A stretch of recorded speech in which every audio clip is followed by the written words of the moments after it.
Madam, મારું બાળક જન્મ્યું ત્યારે તો સરસ રૂપાળું હતું.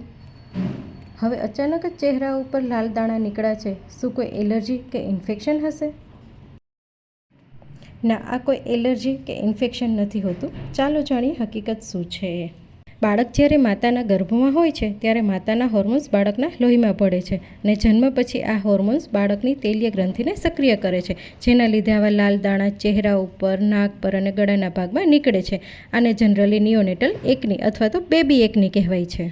આ એક સામાન્ય પ્રક્રિયા છે જેમાં બાળકને કોઈ પણ જાતનો દુખાવો કે ખંજવાળ આવતી નથી. તો પેરેન્ટ્સ, તમારે પહેલાં તો શું નથી કરવાનું? કોઈ પણ જાતનું તેલ લગાવવાનું નથી, લોશન લગાવવાનું નથી કે ક્રીમ લગાવવાની નથી, અથવા તો દાણાને ફોડીને દબાવવાના નથી.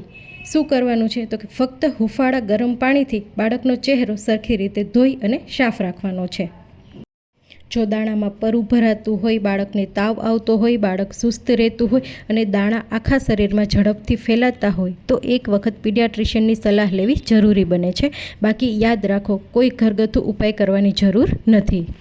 આવી જ માહિતી માટે ચેનલને સબસ્ક્રાઈબ કરો.